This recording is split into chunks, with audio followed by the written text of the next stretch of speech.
मैं हूं भावना शर्मा और आप देख रहे हैं आवाज इंडिया न्यूज का खास प्रोग्राम। में नामांकन का आखिरी दिन था और मोटे तौर पे आज आखिरी वाले दिन पे जिनको नामांकन करना था उनके नामांकन हुए हैं। आज हमारे यशस्वी मुख्यमंत्री अशोक गहलोत जी ने भी नामांकन किया और हमारे कांग्रेस अध्यक्ष आदरणीय खड़गे जी जनसभा में भी मौजूद रहे। आज मैं आपके सामने सबसे पहले जो नामांकन हुए हैं कांग्रेस पार्टी की ओर से उनकी बात करना चाहूंगा। आदिवासी समाज को सबसे ज्यादा रिप्रेजेंटेशन प्रतिनिधित्व देने की कोशिश कांग्रेस पार्टी ने की है। जहां एसटी रिजर्व नहीं है ऐसी ओपन सीट पे भी हमने आदिवासी प्रत्याशी दिए हैं। कांग्रेस पार्टी ने 33 कैंडिडेट आदिवासी दिए हैं। बीजेपी ने सिर्फ 30 प्रत्याशी आदिवासी रखे हैं। महिला सम्मान कांग्रेस पार्टी करती है, वो सिर्फ जुमलों में नहीं, बातों में नहीं। हमने जो महिलाएं हैं वो प्रत्याशी हमारे 25 महिला को कांग्रेस ने प्रत्याशी बनाया है। बीजेपी में सिर्फ 16 महिला कैंडिडेट है। 40 साल से नीचे की आयु वाले कैंडिडेट्स कांग्रेस पार्टी ने 40 लगाए। 40 कैंडिडेट्स आर बिलो 40 इयर्स। 40 साल के नीचे वाले हमारे 40 प्रत्याशी हैं। एनएसयूआई के हमारे स्टेट प्रेसिडेंट अभिषेक चतुर्वेदी, रामनिवास गवाड़िया जैसे एनएसयूआई के युवा साथियों को हमने प्रत्याशी बनाया है। महिला कांग्रेस की स्टेट प्रेसिडेंट राखी गौतम कोटा से, ex officio office bearer Anita Jatav from Indore से, ऐसी महिला नेत्रियों को भी हमने प्रत्याशी बनाया है। सेवा दल के प्रेसिडेंट विमेन विंग की द्रौपदी कोली को हमने अजमेर साउथ से प्रत्याशी बनाया है। हमारे एआईसीसी के ऑफिस बेरर्स हरीश चौधरी जी, गौरव वल्लभ जी, महेंद्रजीत सिंह मालविया, सचिन पायलट जी, ऐसे हमारे एआईसीसी के ऑफिस बेरर्स भी हमारे प्रत्याशी हैं। काफी जिला में संगठन में काम करने वाले जिला अध्यक्षों को हमने प्रत्याशी बनाया है। पीएचडी किए हुए हाईली एजुकेटेड हमारे प्रत्याशी हैं राजेंद्र मोंड जी, डॉक्टर गौरव वल्लभ पंत, डॉक्टर मांगीलाल गिरासिया। ये फौज में हमें फक्र है कि हमारी राजस्थान की भूमि से देश की सरहद में देश की सुरक्षा के लिए तैनात जवान रहते हैं, उसमें राजस्थान का बहुत बड़ा हिस्सा रहता है। तो हमने उनका representation by colonel Manvendra Singh Jasol, colonel Sonaram ji जैसे प्रतिनिधियों को हमने प्रत्याशी बनाए। मैं जरूर ये कहूंगा कि राजस्थान में कांग्रेस की सरकार ने, अशोक गहलोत जी ने जनहित में काम किया। कोरोना का काल था, अगर किसी स्टेट ने बढ़िया काम किया, मैं ये कांग्रेस की तारीफ करूं ये नहीं, वर्ल्ड हेल्थ ऑर्गेनाइजेशन WHO ने राजस्थान के भीलवाड़ा मॉडल की तारीफ की और वर्ल्ड हेल्थ ऑर्गेनाइजेशन WHO ने भीलवाड़ा मॉडल बेहतरीन है और दुनिया के देशों को उसे फॉलो करने की बात की। वो कांग्रेस की सरकार, अशोक गहलोत जी की सरकार का ये काम है। प्रधानमंत्री जी मजबूर हुए क्योंकि वो दूसरी पार्टी की सरकारों की कभी तारीफ नहीं कर पाते। पर WHO ने तारीफ की तो प्रधानमंत्री जी ने भी अपने एक वीडियो कॉन्फ्रेंस में भीलवाड़ा मॉडल का जिक्र किया और अशोक गहलोत जी की सरकार की तारीफ उनको करनी पड़ी। जब कोरोना काल था, सब कह रहे थे कि वतन में जाने दो। राजस्थान से काफी लोग बाहर थे। मेरे प्रांत में, गुजरात में राजस्थान के हमारे भाई बहन थे। वहां की सरकार कुछ नहीं कर रही थी। हम खुद गवर्नर साहब को, सीएम साहब को मिले कि भैया इनको व्यवस्था दो, ये राजस्थान जाए, बॉर्डर तक दे दो, बॉर्डर से हम अशोक गहलोत जी को कहेंगे। वो माने नहीं भाजपा की सरकार। सोनिया गांधी जी ने कहा कि कांग्रेस व्यवस्था करे। हमने व्यवस्था की, बॉर्डर तक लोग आए और राजस्थान बॉर्डर से अशोक गहलोत जी की सरकार व्यवस्था करके उनको गांव गांव पहुंचाया। ये सरकार ने, कांग्रेस की राजस्थान की सरकार ने, जो एक अंग्रेजी में कहा जाता है कि जो डेमोक्रेसी यानी लोकतंत्र वाली सरकार का काम क्या है, to build a bridge between haves and have knots.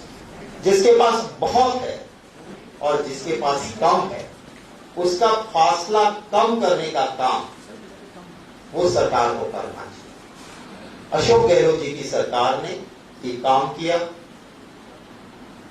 जिनके पास कम है और महंगाई की मार जिनको थी, उनको मदद करने की कोशिश की। गैस का सिलेंडर 500 रुपये में देना की शुरुआत की तो मोदी जी ने मजाक उड़ाया कि मुफ्त की रेवड़ी बांटना बंद करो।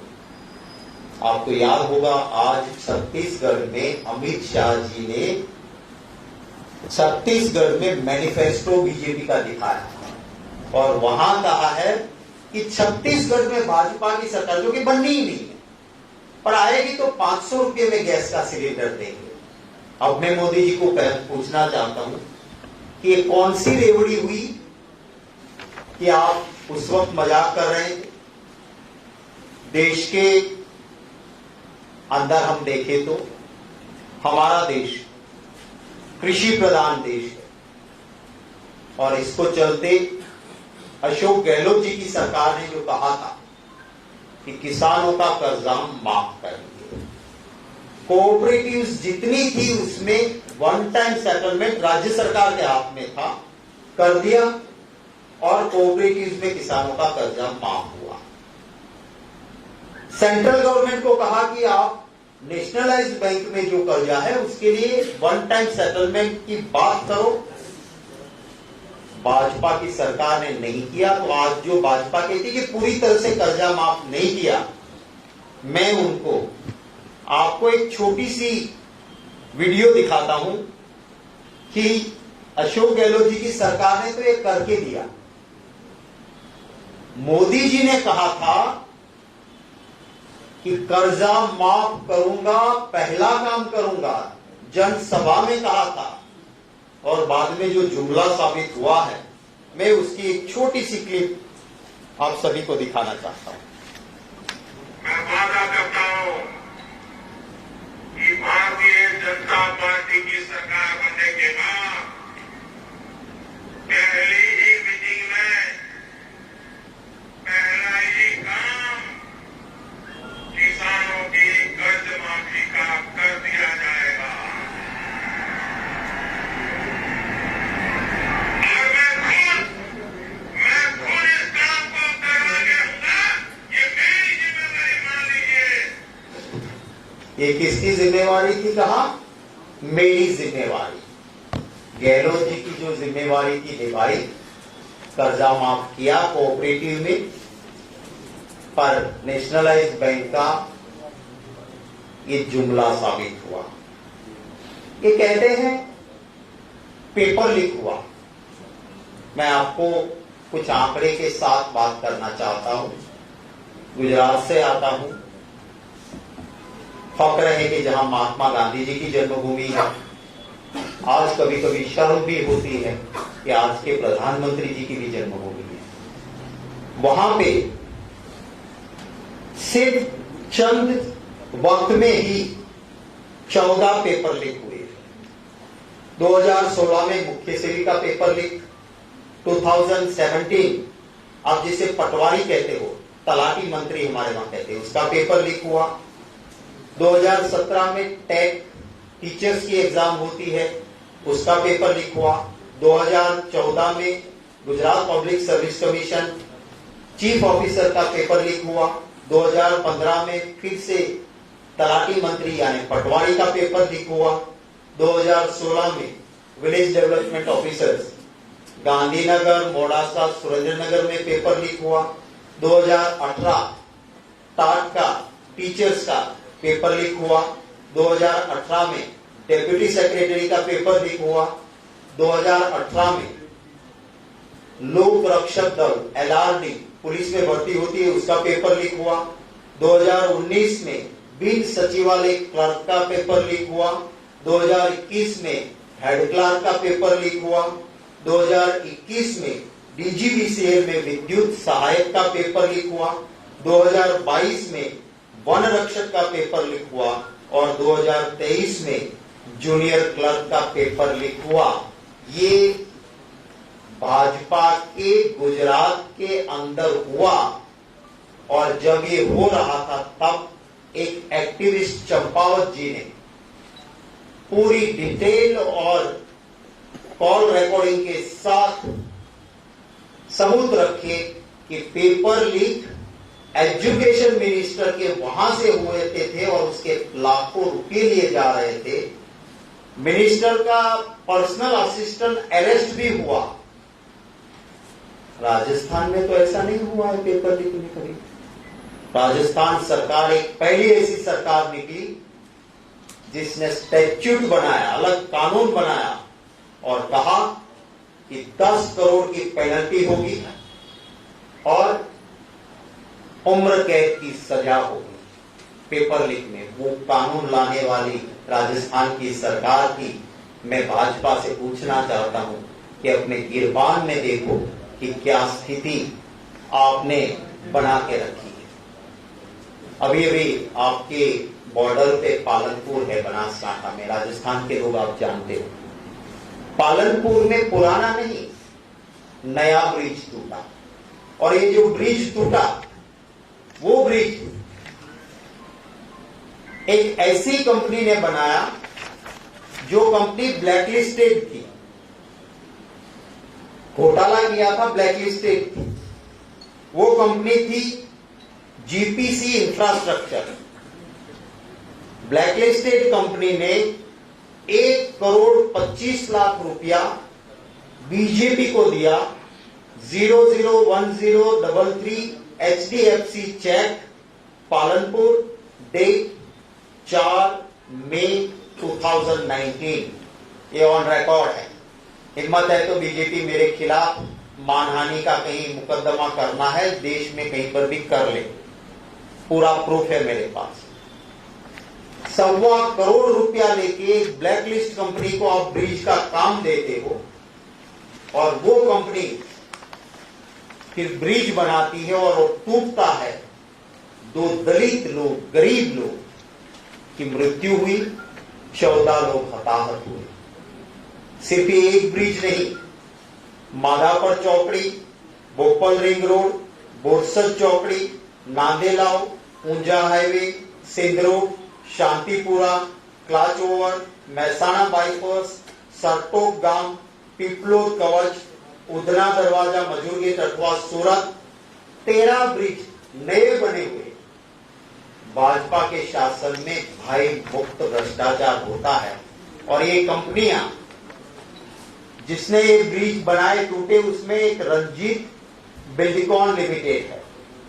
उसने 21 लाख का बीजेपी को फंड दिया देना बैंक से 981462 चेक नंबर से। इसी रंजीत बिल्डकॉन ने 15 लाख का चेक दिया 981460 नंबर चेक से देना बैंक 2012-13।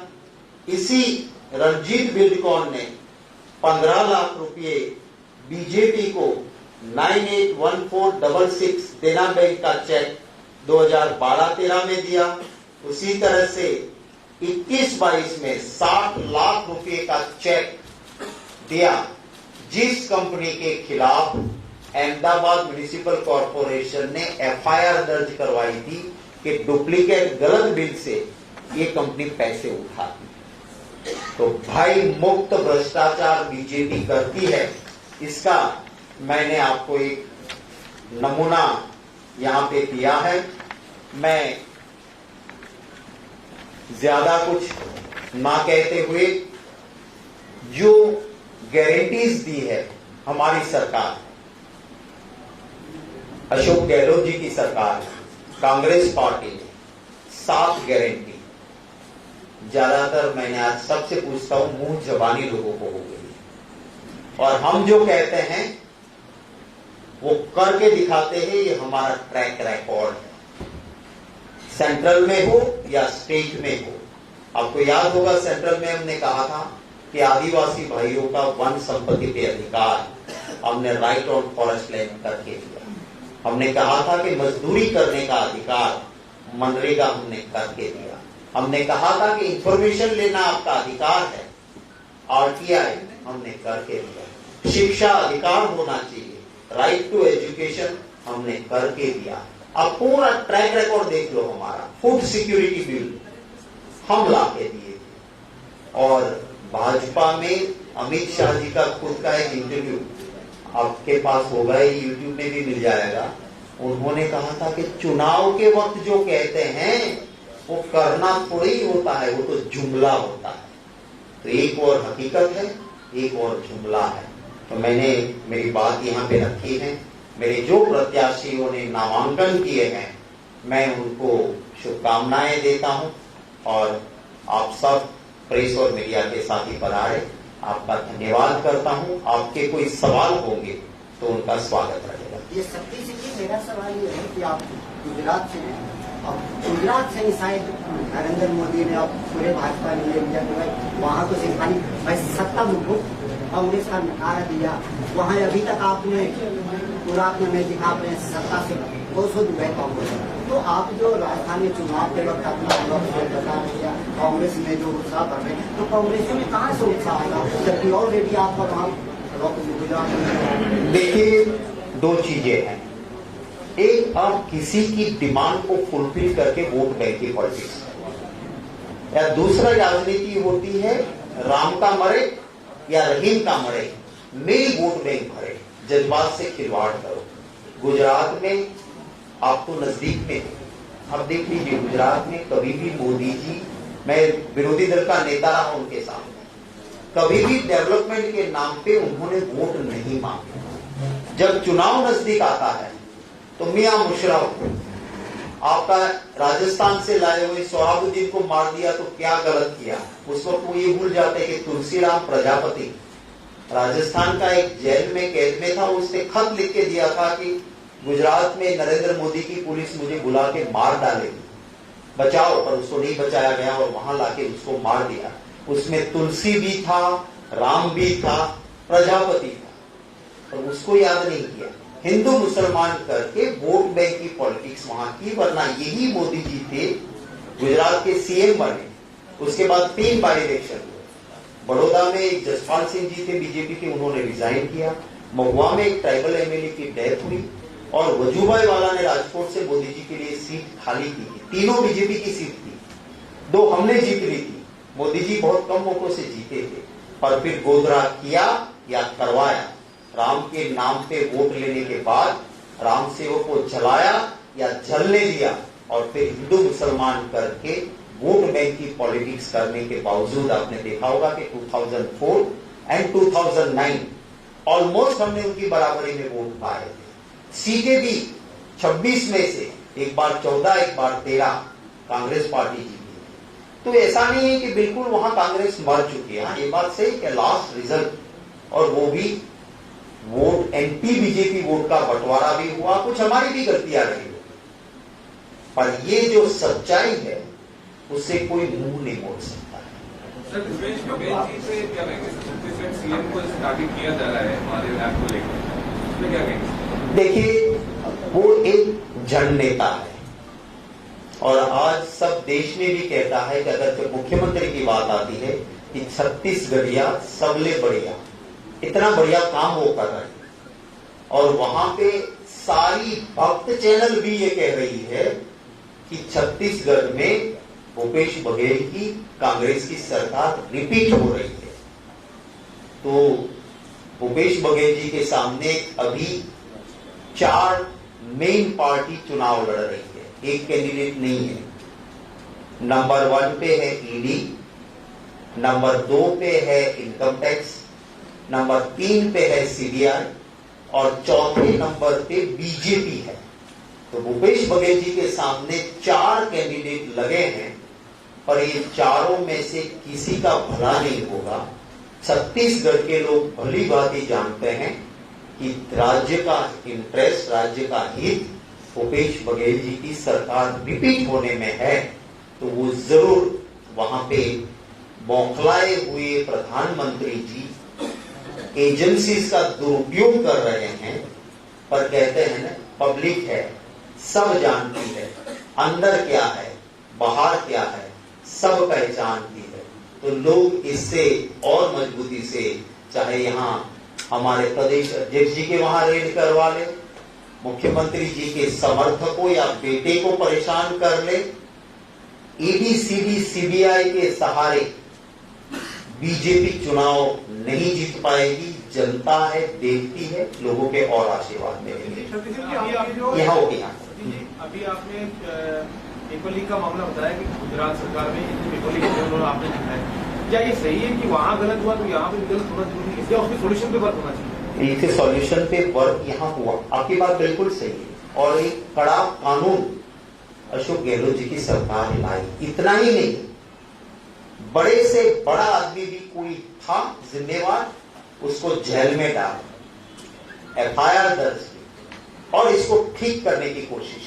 और इसीलिए कंपेयर टू गुजरात, राजस्थान में पेपर लीक इतने नहीं रहे, क्योंकि सरकार खुद इसको सख्ती के साथ काम लेना चाहती है। गुजरात में एजुकेशन मिनिस्टर तक तार पहुंचे, उसका पीए गिरफ्तार होता है, कड़ा कानून नहीं बनता है, सही जांच नहीं होती है और बार बार पेपर लीक होते हैं और उसके तार कहीं ना कहीं बीजेपी में निकलते हैं।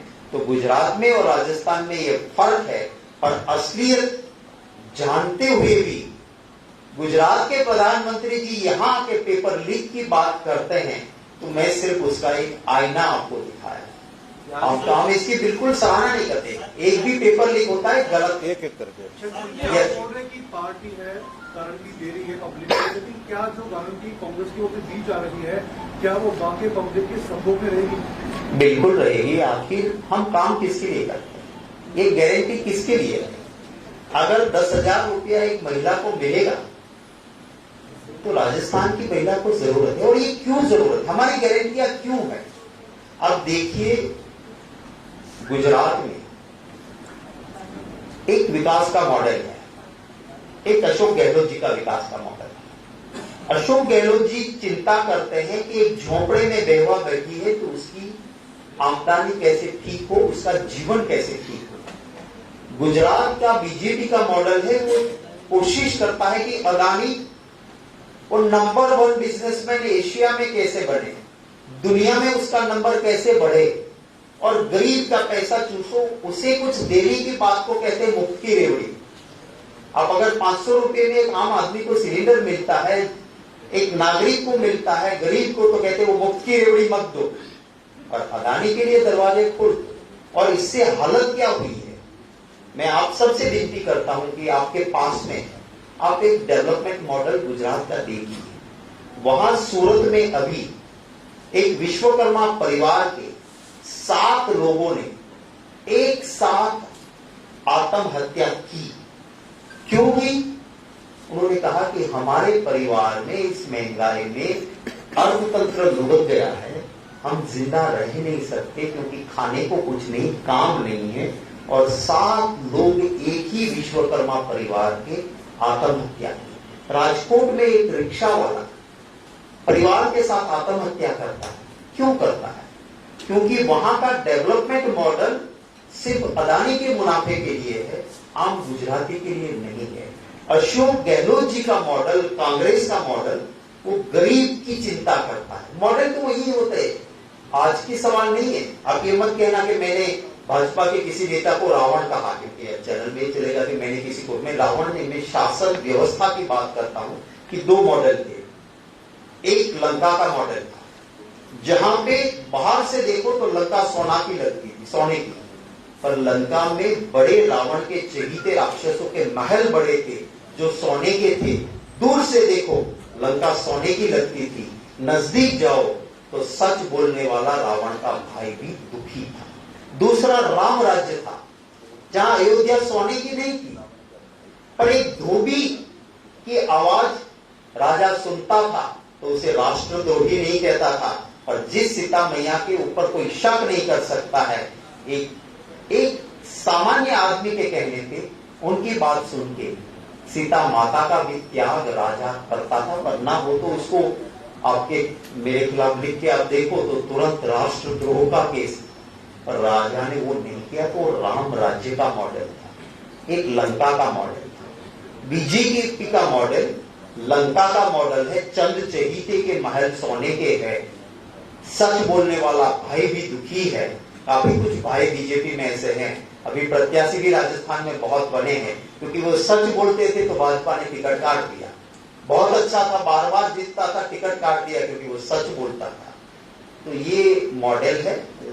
भले मैं दोनों शासन की व्यवस्था की बात करता हूं, कहीं ये मत जोड़ देना कि मैंने मोदी को रावण कहा, अमित शाह को रावण कहा, नहीं, मैं शासन व्यवस्था के मॉडल की बात कर रहा हूं। मैं इसी मॉडल पे बात कर रहा हूँ। जी। आपने कहा कि गुजरात का मॉडल लंका जैसा और राजस्थान का मॉडल ये, फिर गुजरात में इतने साल से लगातार सरकार क्यों बनती आ रही है? देखिए जी, दूसरा हाँ। जो आपने गारंटियां दी है उसके लिए बजट फाइनेंस, जो बीजेपी हमेशा आरोप लगाती रहती है कि बिना बजट प्रावधान की गारंटियां दे रहे हैं, तो ये बजट, हालांकि मुख्यमंत्री कहते हैं कि बजट की व्यवस्था हम करेंगे, चिंता नहीं करेंगे, पर प्रावधान तो जरूरी है, बिना प्रावधान की कहां से गारंटियां दी? बिल्कुल, आपका दो सवाल। एक तो पहले मैं गुजरात मॉडल नहीं कहा, मैंने कहा बीजेपी मॉडल।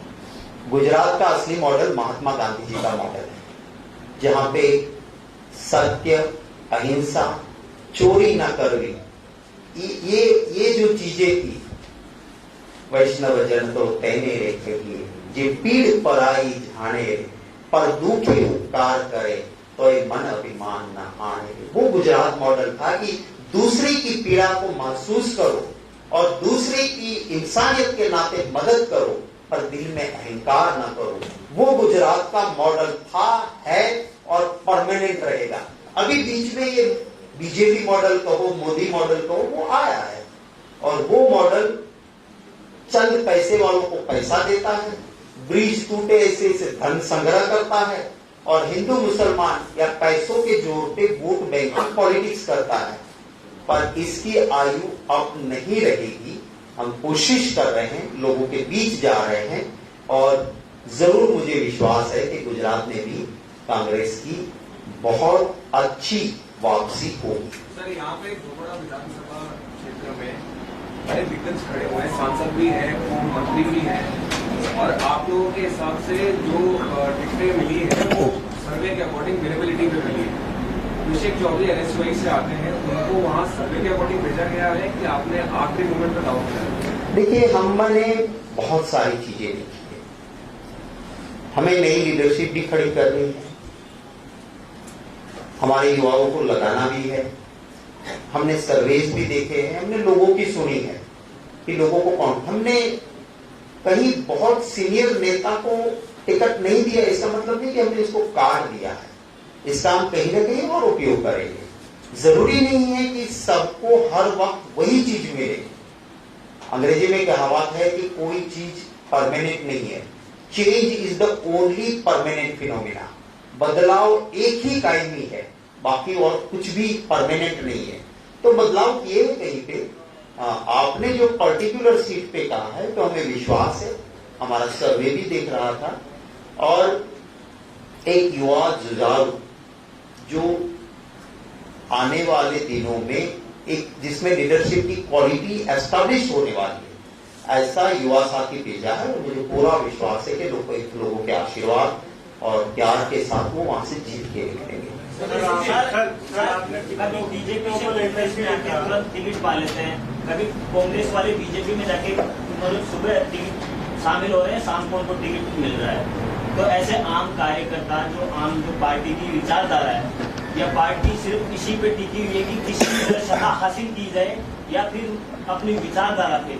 जबकि देखिए, दो चीजें हैं। हमने कहीं ना कहीं पे टिकट दिए, उसमें ज्यादातर घर वापसी है। कांग्रेसी था, गया, महसूस किया कि गुमराह हुआ था, सुबह का बोला शाम को घर आता है, तो उसे बोला नहीं कहते। और लोकल डिमांड भी हमने देखी थी और किया है। दूसरी ओर बीजेपी में हमने एक व्यक्ति को टिकट नहीं दिया। क्यों? कि उसके खिलाफ एट्रोसिटी का, दलित को बहरहमी से मारने के आरोप होने पर हमने कह दिया कि हम इसको टिकट नहीं देंगे। उसको बीजेपी ले जाकर टिकट देती है, तो फिर दलितों पे अत्याचार या लॉ एंड ऑर्डर पे बोलने का बीजेपी को क्या अधिकार है? सर, सरकार तो आपकी की थी, तो आपने कार्रवाई क्यों नहीं की? हमने की है, और कार्रवाई की है, और कड़ी कार्रवाई की है। और कार्रवाई से विनेबिलिटी देख के ही ऐसे कॉम्प्रोमाइज हमने नहीं किए। हमने अपनी विचारधारा को ऊपर रखा है, सबसे ऊपर रखा है। लास्ट टू कमेटी की जो बैठक हुई थी, उसमें ये निर्णय लिया था 55 साल के ज्यादा उम्र वाले लोगों को नाकाम करेंगे, लेकिन आपने वापस वही हो गई, लोगों को, पुराने वाले लोगों को मौका दिया, नए वालों को दिया नहीं। 40 कैंडिडेट 40 से नीचे है वो, और हमने 25 महिला को दिया। बीजेपी ने 25 नहीं 15 ही दिया। तो हमने जो तय किया था कि हम युवाओं को चांस देंगे, हम महिलाओं को चांस देंगे। हमने कहा था कि हम पिछड़ों को चांस देंगे। आदिवासी को रिजर्व सीट न होते हुए भी आदिवासी हमने ज्यादा दिए, तो हमने उसका पालन किया। सर, आप कह रहे हो कि 40 साल तक के युवाओं को हमने ज्यादा टिकट दिया, उसके दूसरी तरफ बाड़मेर में ही जो है हेमाराम जी अपनी उम्र को लेकर के लिख करके दिया उन्होंने कि मैं चुनाव नहीं लड़ सकता क्योंकि मैं ज्यादा हूँ। वहीं पर आपने उससे ज्यादा उम्र के व्यक्ति को टिकट दिया। उसके अलावा भी एक कैंडिडेट हो रहे जो करीब 82 साल के अमीन खान, उनको भी आपकी पार्टी दी। दूसरा सवाल मेरा ये है कि जब महिला वोटरों की संख्या आती है तो आप बीजेपी से तुलना करके 15 उन्होंने दिए, 25 आपने दिए, तो आप आधी आबादी है वोटर महिला वोटर की, तो आप आधे टिकट क्यों नहीं महिलाओं को? हम तो चाहते थे, हम तो कानून में पहले से करके सोनिया गांधी जी ने मूव किया। और आपको याद होगा कि जब लोकल बॉडीज में महिला आरक्षण के बाद राजीव गांधी जी कानून लेके आए, तब उसका विरोध बीजेपी ने किया, महिला आरक्षण का लोकल बॉडीज। इस चुनाव के वक्त आखिर में 9.5 साल खत्म होने के बाद हाफ हार्टेड ये लाए हैं। हम तो चाहते थे पहले से आ जाते तो महिला आरक्षण आज मिल गया होता। फिर भी हमने कोशिश की है ज्यादा रिप्रेजेंटेशन देने की। दूसरी आपकी बात थी बुजुर्ग। एक अगर घर के अंदर भी हम कॉम्बिनेशन रखते हैं, युवा होता है, बुजुर्ग का पांव छूता है, हाथ पांव उसके चलते हैं, पर अनुभवी दादा का दिमाग है, तो उसका मार्गदर्शन भी लेते हैं। हम बीजेपी की तरह नहीं है। दो परिवार दो टाइप के होते हैं। एक परिवार होता है कि माँ बाप की सेवा मरते दम तक करते हैं, बाप या माँ है उसके पांव छू के बाहर जाते हैं और उसके पीछे बिना पानी भी नहीं पीते, वो खानदान परिवार होता है। एक होता है कि बाप बुढ़ा हो गया, उसने कितनी भी परिवार के लिए मेहनत की, उसको जाओ और वृद्धाश्रम में डाल के आओ, ओल्ड एज होम में डाल के आ जाओ, जो बीजेपी करते हैं। चाहे अडवाणी जी से लेके बहुत नाम ऐसे मिलेंगे, उमा भारती जी जैसे, जिनको वृद्धाश्रम में, ओल्ड एज होम में मार्गदर्शन मंडल नाम लगा के वहां डाल दिया, जिसका ना मार्ग रहा ना दर्शन रहा। हम कुछ बुजुर्गों को जरूर हमने टिकट दिया है, क्योंकि हमें लगता है कि कल असेंबली मिलेगी और उसमें कांग्रेस की पार्टी की कोई मीटिंग होगी, तो युवा साथी का मार्गदर्शन के लिए कुछ बुजुर्ग भी होने चाहिए। तो वो कॉम्बिनेशन जरूर रखा है। अगर किसी ने लगा कि मेरी एज हो गई है और मैं नहीं लड़ सकता हूं, मेरी हेल्थ साथ नहीं देती है, मुझे लग रही है, और दूसरा उससे 2 साल बड़े वाले कहते कि नहीं I am mentally physically fit, मुझे तो मैं जीत के दिखाऊंगा, और पार्टी को लगता है कि इसको देना है, तो हमने दिया है। हमने कोई किसी को काटने के लिए क्राइटेरिया नहीं बनाया जो मोदी जी बनाते हैं कि 65 साल क्राइटेरिया। पर मेरे वाला है उसको क्राइटेरिया नहीं, या मुझे तो मैं तो सबसे परे हूं, तो मेरे लिए कोई क्राइटेरिया नहीं।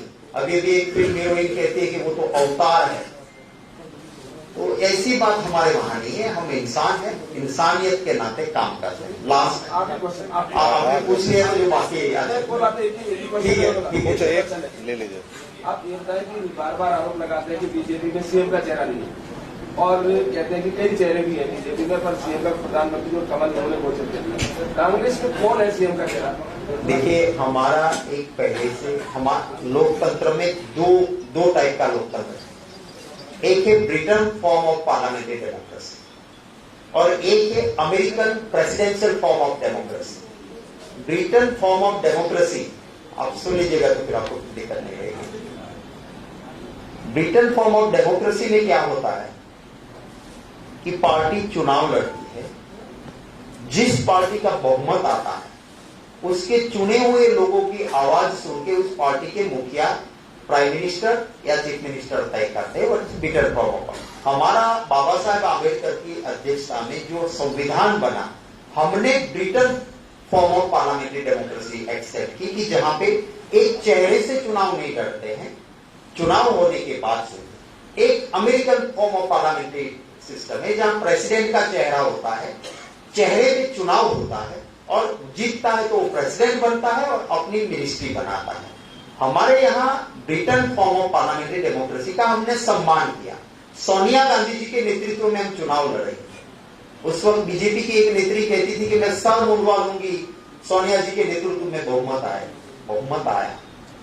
सोनिया गांधी जी प्रधानमंत्री नहीं बने, उसने कहा कि मेरे से अच्छा मनमोहन सिंह जी चला पाएंगे, मनमोहन सिंह जी बने। तो ज्यादातर कांग्रेस का यही काम रहा है, एक्सेप्ट कहीं पे रहा है। लाइक हिमाचल में जो वीरभद्र सिंह जी लड़ रहे थे, हमको लगता था कि वही नेता है, सबका एक मत था।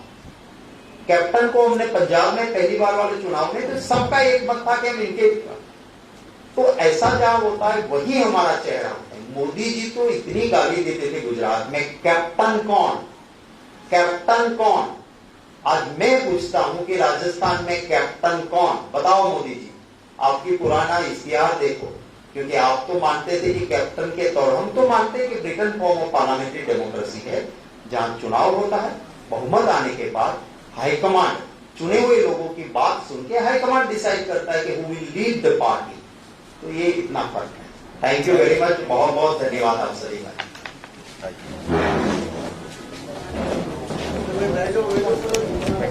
थैंक यू सर, ठीक हो?